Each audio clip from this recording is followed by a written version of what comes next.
Oi, oi, pessoal, tudo bem? Vamos dar continuidade ao nosso estudo, ao nosso conhecimento da língua portuguesa. Na aula de hoje, nós vamos falar sobre os casos especiais de concordância verbal. Só que antes de adentrarmos nesses casos especiais, vamos só rebobinar um pouquinho e fazer uma revisãozinha sobre a regra geral da concordância verbal. Primeiro, galera, se eu estou falando de concordância verbal, eu estou falando de verbo.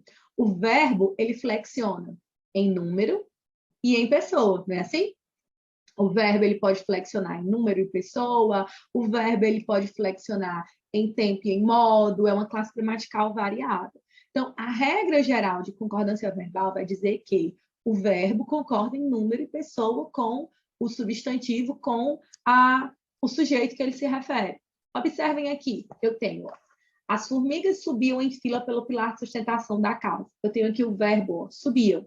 Subiam refere-se ao sujeito, às formigas, ao substantivo formigas, né? O núcleo do sujeito é o substantivo formigas.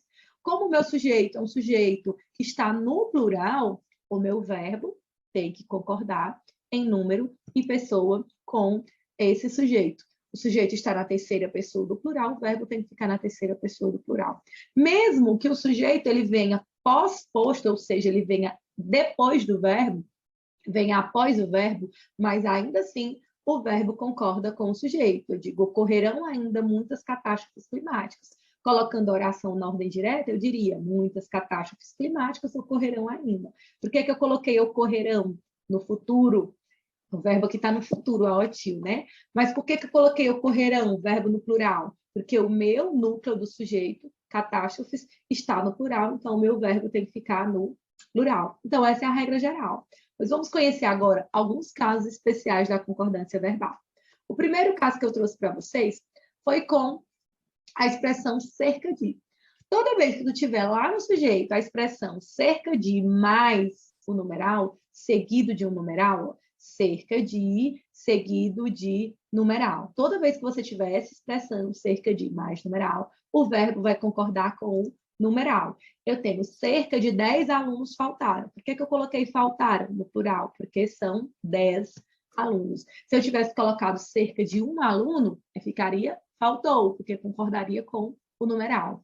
Toda vez que tu tem a expressão cerca de mais numeral, o verbo concorda com o numeral. Se você tiver a expressão um dos que, a concordância pode ser feita de duas formas. Ou o verbo fica no singular, ou o verbo fica no plural. Eu posso dizer, meu professor foi um dos que colaborou, ou meu professor foi um dos que colaboraram. Observa que eu tenho um dos que, um no singular e dois no plural, né? Por conta disso, é permitido a concordância tanto no singular como no plural. Nas duas situações, o verbo no singular ou no plural, a concordância estaria feita de maneira correta. Agora eu trouxe para vocês, quando eu tenho sujeito expresso em porcentagem. Eu trouxe 3 casos. O primeiro caso é, se você tem um sujeito expresso em porcentagem, o verbo ele concorda com o número. Só tem a porcentagem, eu digo, 32% roubam. Quem é que rouba? 32%. Observa que o sujeito, essa porcentagem aqui. Então, o verbo vai lá e concorda com o numeral. 1% é honesto. Por que eu coloquei o verbo no singular? Porque eu tenho aqui somente um. Então, quando o sujeito é expresso em porcentagem, o verbo concorda com o numeral. Agora, se o sujeito ele for expresso em porcentagem e ele for seguido de uma expressão que tem sentido, aí o verbo concorda com essa expressão que tem sentido, não mais com o numeral. Eu digo 25% do grupo se machucou. Por que eu coloquei machucou no singular? Porque eu tenho sujeito expresso em porcentagem seguido de uma expressão que tem sentido. Essa expressão que tem sentido do grupo está no singular. Então, o verbo ficou lá no singular também, terceira pessoa do singular.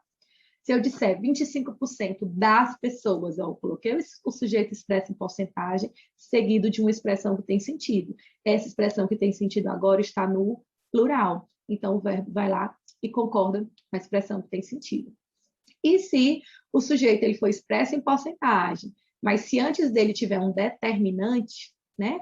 pode ser um artigo, pode ser um pronome, quando é o caso desse exemplo, aí o verbo ele vai concordar com o numeral, vai concordar com o determinante. Eu digo, aqueles 87% do Congresso defendem a si próprios. Por que eu coloquei defendem? Porque eu concordo ao verbo com a porcentagem, com o numeral, e o determinante também tem que concordar com a porcentagem, com o numeral. Recapitulando, se você tem sujeito expresso em porcentagem, vem só o sujeito, o verbo concorda com o número.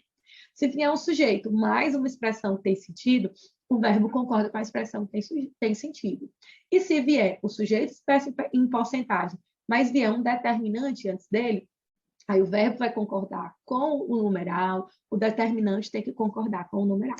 Ok? Então, são essas três situações onde, esses três casos especiais com o sujeito expresso em porcentagem. Ok? Temos também aqui, quando eu tenho os pronomes, quais de nós, muitos de nós, os dois pronomes no plural, quais e nós. Aí como é que você pode fazer a concordância? Se os dois pronomes estão no plural, você já sabe que o verbo ficará no plural. Aí a única coisa que você tem que ver é se ele vai ficar no plural concordando com quais, que é a terceira pessoa do plural, ou se ele vai ficar no plural concordando com nós, primeira pessoa do plural. Aí você escolhe.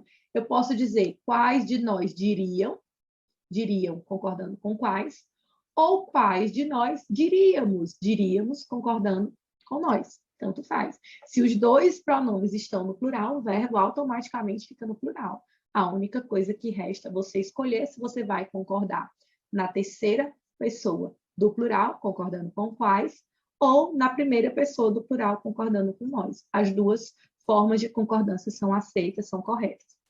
Agora, se eu tiver um pronome no singular e o outro no plural, ó, qual de nós, no singular, outro no plural. Nenhum de vós, um no singular, outro no plural, o verbo concorda sempre com o primeiro pronome, que no caso está no singular. Qual de nós reconhecerá o erro? Por que ficou reconhecerá? Porque aqui, ó, o meu primeiro pronome está no singular, o segundo está no plural, mas o primeiro está no singular. Então, por norma, por regra, o verbo vai concordar com o primeiro pronome. Então, ele vai ficar na terceira pessoa do singular. E, por último, o último caso especial que eu trouxe para vocês, com expressões partitivas seguidas de substantivo ou pronome no plural. Como é que faz a concordância? Eu tenho, a maior parte dos filmes não retrata a cultura grega. A cultura negra, aliás. A maior parte é o que a gente chama de expressões partitivas. Aí eu tenho uma expressão partitiva aí dos filmes, seguida de um substantivo, né? Observe, eu tenho a expressão e eu tenho o substantivo.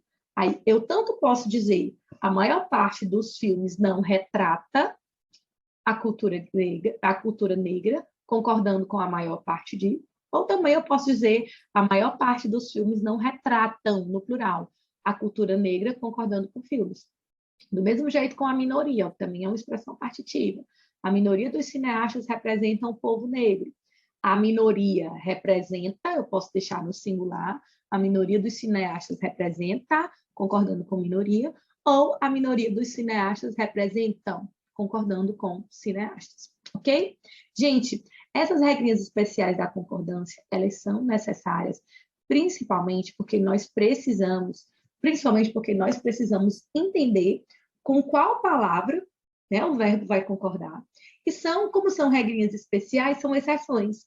Então, mais um motivo para a gente memorizar, para a gente responder bastante atividade, para a gente estudar bastante esses casos especiais, que são exceções à regra geral. Então, continuem estudando, façam as atividades, pratiquem, façam exercícios, tirem dúvidas com o professor de sala e a gente vai encerrando por aqui. Tchau, tchau e fiquem com Deus.